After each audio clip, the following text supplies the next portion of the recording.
It's Dr. King Owen. It's very, very spooky in here because we're going to be taking a look at Halloween in early America. This is a special extra credit opportunity for APUSH students. So lock your doors. Get ready for a very scary time. Originally in early America, no one celebrates Halloween. Though there are holidays, Americans will go to the pub and toast the birthday of the king, even after the Revolution. They'll, of course, celebrate 4th of July. Some places will celebrate Christmas and religious feast days, but Halloween is just not that popular and not that common. There are some reasons for this, but one of the reasons is the influence of Puritans, especially in the New England colonies. Because the Puritans regard holidays, especially these older ones from Ireland and England and Scotland, as evidence of Catholic influence. This is popery, not the kind that makes your house smell good, but the influence of the Pope. And so these represent to them an insult to Christianity. And in fact, Puritans will not even really want to celebrate Christmas as much as we think of Christmas as an important holiday now. They did not, and it was in fact banned in England for a time. That doesn't mean that there weren't days in the calendar of everybody's ordinary lives where they didn't celebrate or didn't take time out of the day to celebrate something going on. And so we do have, in spite of the Puritans, agricultural festivals and festivals of ritualized disorder, where people are celebrating the season of bringing in the harvest, or where they have a little bit of misrule and chaos, disorder, but it's very much contained. And these will still take place. Some of the most popular examples are associated with African Americans, like John Canoe or John Canoe, John Coonering, it goes by many names. It's an Afro-Caribbean festival that takes place near Christmas, and people dance, and while they're dancing, they demand food or money for the dances. So they're having a good time, they're pushing the boundaries of what's normal and acceptable, at a time when, it's not acceptable for you to be aggressive in that way politically and in public. But in this moment, you can act out and enjoy and have a little bit of ritualized disorder. An even more disordered festival was Election Day in New England.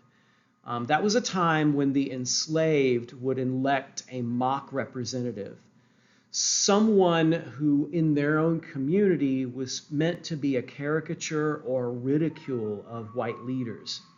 So these Election Day parodies were about African Americans, in effect mocking the political process in the white community. And Puritans weren't able entirely to stomp these things out. But still, no Halloween. So where does Halloween come from? Halloween is a Celtic, so Irish, Scottish festival that celebrates the end of the agricultural season. It's called Samhain, which I know looks like Samhain here, Samhain, but it's pronounced Samhain. That means the end of summer. And that comes from a time when people don't mark the calendar the way we might think of with the end of the year is December, the beginning of the year is January. But instead, they mark it by the seasons. So we've brought in the harvest, the food is taken in, summer is over, let's celebrate the end of our harvest season. This old agricultural festival falls very close to two Christian Catholic holidays, All Saints' Day and All Souls' Day. So it's kind of natural for the three of them to kind of get associated together, and they're seen as like a 3-day kind of event in rural Ireland before the colonization of the Americas. All Saints' Day celebrates the saints who have gone on in the Christian faith and have paved the way for everybody else in Christianity. And All Souls' Day celebrates all the souls who have died and passed on. So why didn't these get established at the beginning of colonization? Well, let's take a look at that.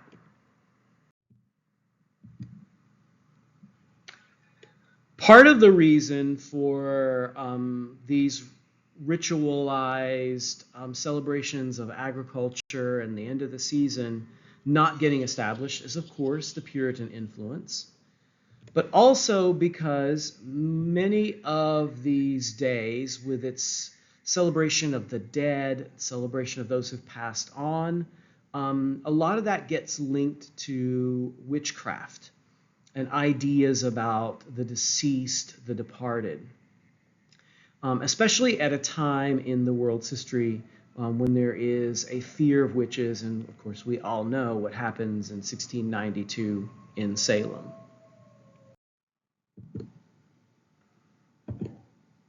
So the night before All Saints' Day was called All Hallows' Eve, or Hallowmas in the Old World. And if you contract All Hallows' Eve, that gives us the word Halloween, All Hallows' Eve, Halloween.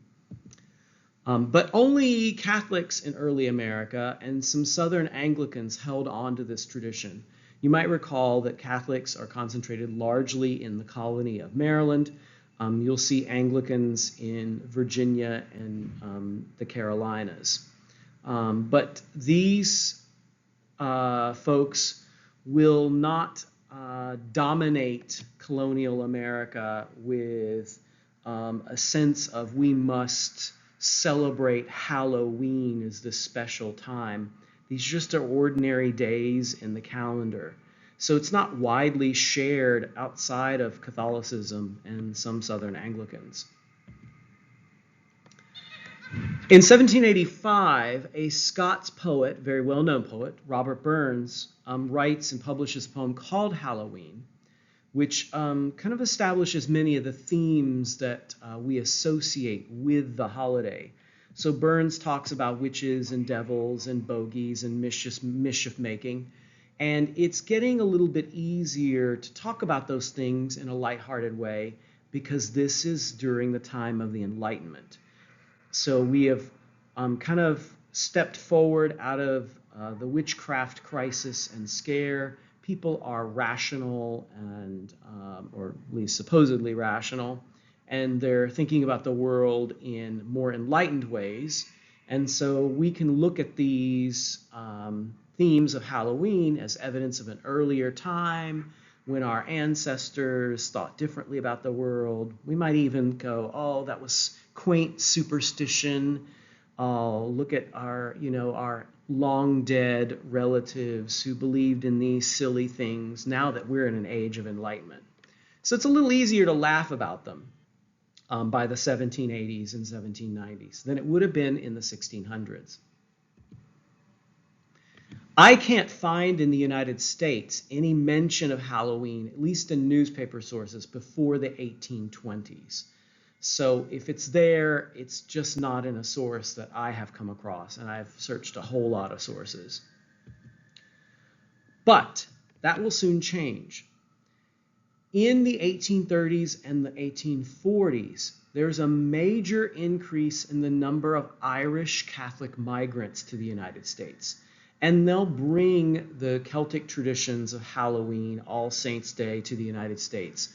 And there will be enough of them, especially in the urban areas of the North, to help foster this holiday as something important for not just them, but all Americans. So between the 1840s and 1890s, Halloween is largely an urban holiday. That is, it will be celebrated in the cities where these Irish migrants land. Note, cities is not the same as their ancestors. This was an agricultural festival and a time of communing with the dead and thinking about the departed souls of those that matter to you. But we're now separating it from that. So all these Irish migrants aren't living in a world where the end of the harvest is necessary to be marked.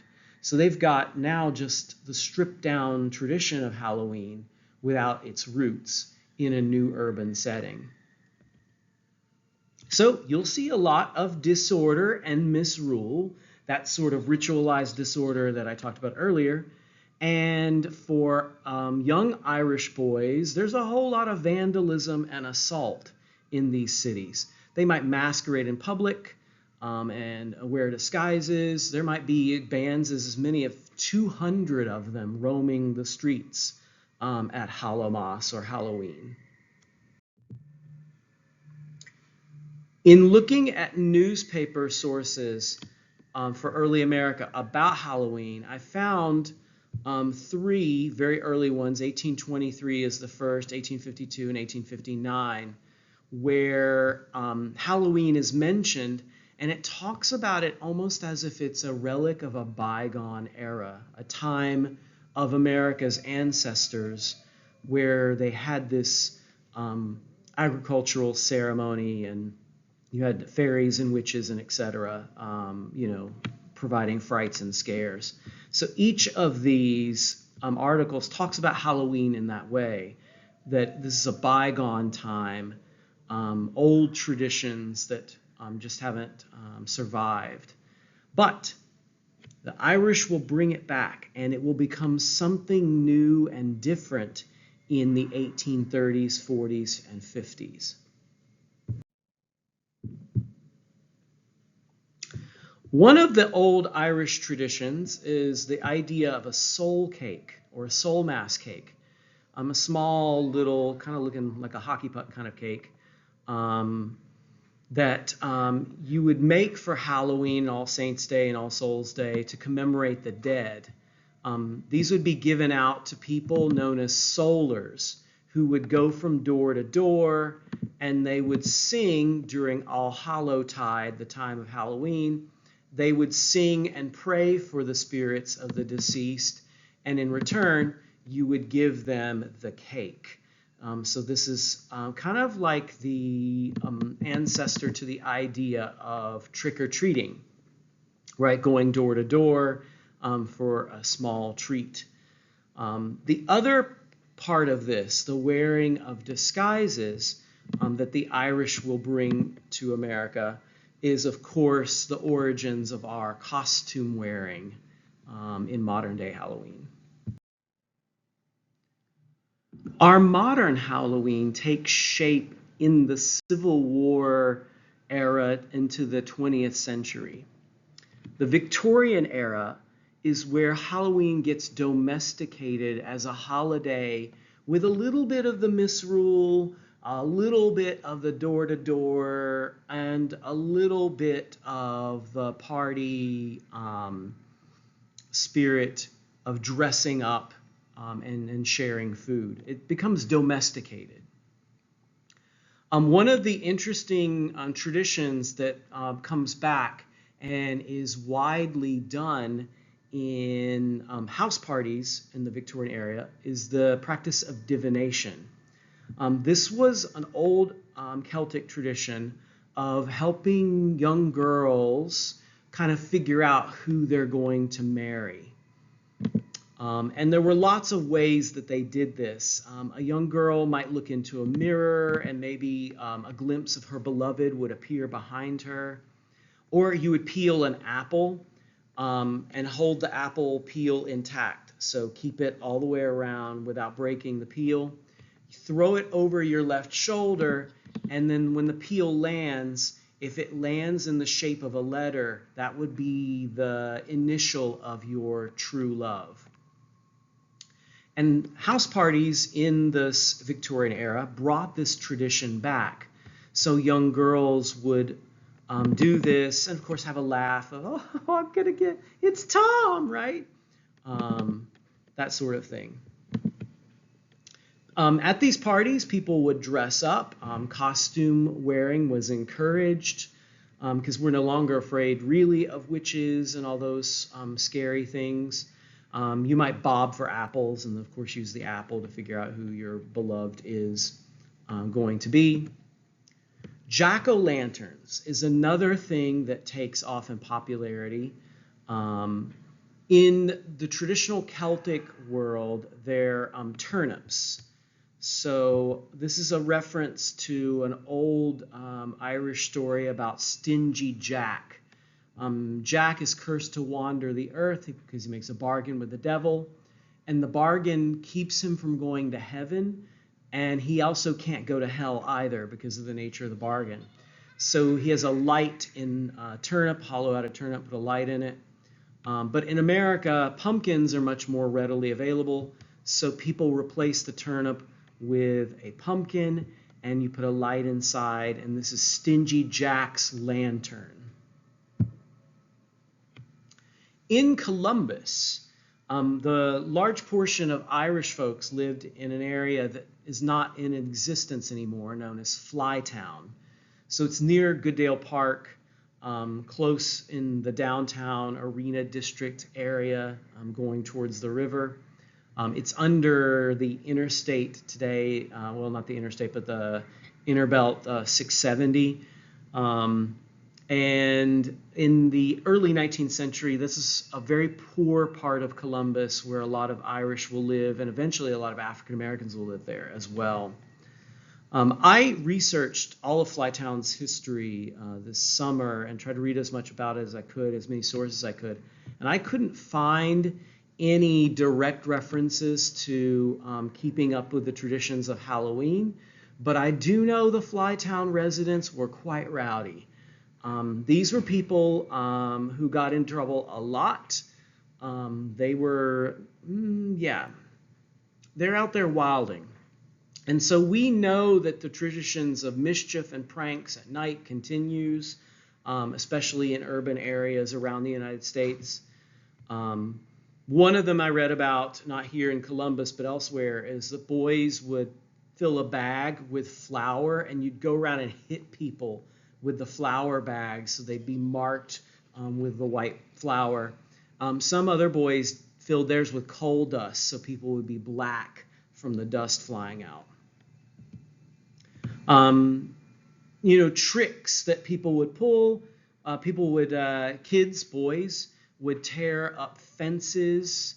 They tie the doorknobs of opposing houses together so people would go to try to open their door and they couldn't get out their front door.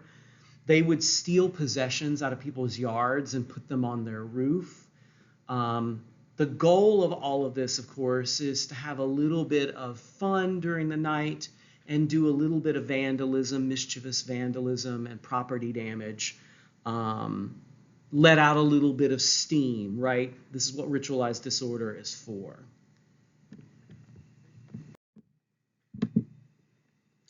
This graph shows the rise of urban populations in America, and you can see the 1830s really start to take off. That's where Halloween will become a major holiday in America. It's an urban holiday rather than the agricultural one it originally was. Found this illustration in the Columbus Dispatch showing kids creeping down into the room with Halloween decorations. This is from the late 19th century, and you can see the importance of pumpkins here. The pumpkin replaces the turnip. And they're probably going to have a house party with games and bobbing for apples, maybe even read each other's fortunes and figure out who they're going to marry. Here's another one showing the ducking for apples on Halloween, which then you could, of course, take the peel and then divine your future love after you got your apple. And this is Flytown. So you can see if you go downtown to where Goodale Park is, Neal Avenue, Goodale is right here. Square right there. So Flytown alongside of it towards the river, it's a very poor part of town, very much the kind of place where migrants would find their way to. And if you read all the arrest records from this era, you can see that these people got into trouble with the law a lot.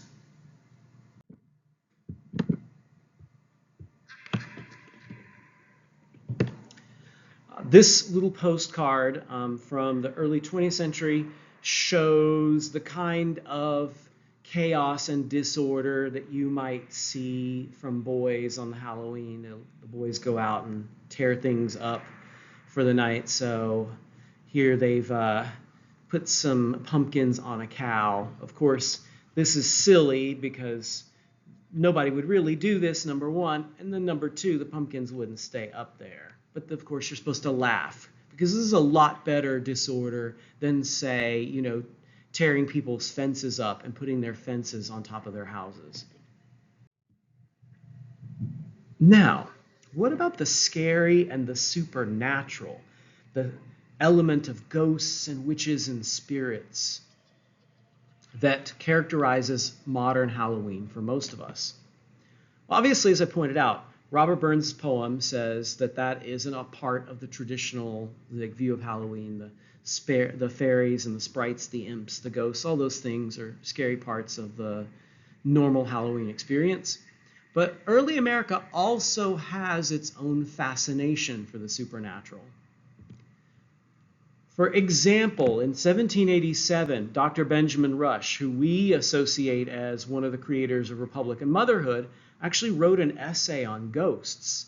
And he argued from the medical perspective as a doctor that people who talk about and say they see ghosts are people who are feeling guilty. And the ghost is a manifestation of their guilt. Most famous is Washington Irving's Sleepy Hollow, which is a story set in New York, telling the tale of a Revolutionary War soldier. He's a Hessian, so he's a German, and he gets decapitated in battle. So he has lost his head, and he keeps looking for his head in the afterlife. And in the story, he chases Ichabod Crane, and Ichabod Crane disappears, and all they find is a pumpkin, suggesting that the soldier has taken Ichabod Crane's head.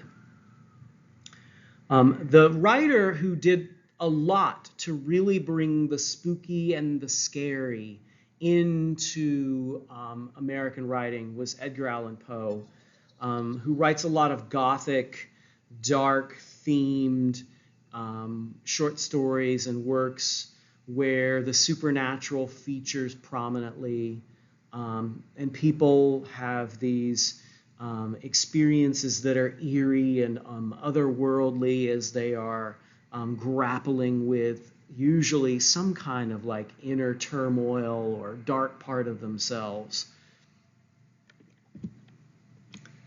And you might be surprised to know that in early America, it was perfectly acceptable for people to try to talk to the dead.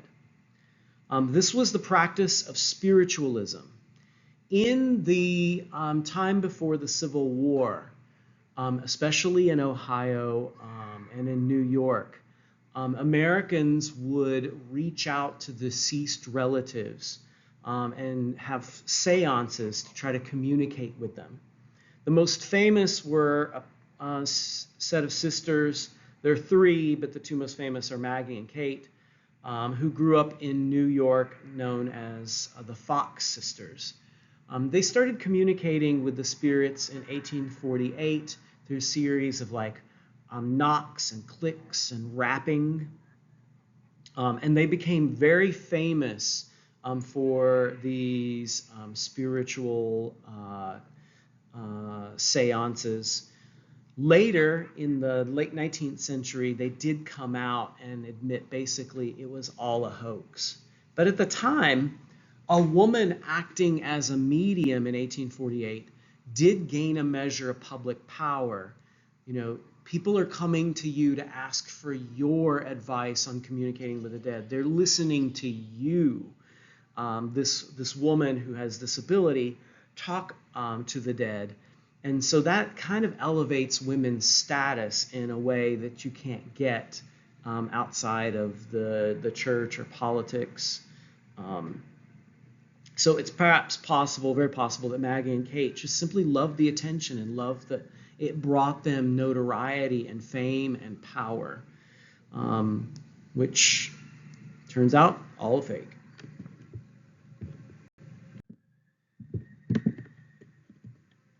Here is a painting from 1858. This is John Quidor's The Headless Horseman pursuing Ichabod Crane.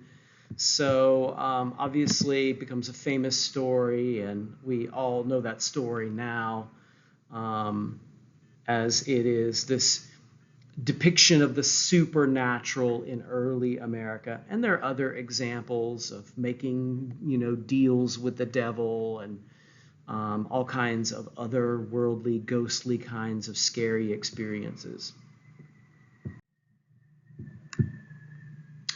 These are the three Fox sisters. Two of them, Maggie and Kate, become the ones who travel and hold the seances. Communicating with the dead was seen as so important and so needed that even the widow of President Lincoln, Mary Todd Lincoln, consulted with mediums to talk to her deceased child and her husband. The most famous photograph of Mary Todd is this 1870 or 72 photograph, where it seems to suggest that Lincoln and his ghost is behind her with his hands on her shoulder. The guy who did this made a name for himself by selling these ghostly images for a fee. You could do it via mail order. All you had to do was describe the spirit you wanted to see, send him $7.50, and it would allow you to, kind of get this image of this dead person that you cared about in your life. Modern day attempts to recreate this have suggested that William Mumler, who made this photograph, have basically faked it with some photographic techniques and negatives superimposed on each other. So we do think that he was essentially a huckster, a fraud, just like the Fox sisters were.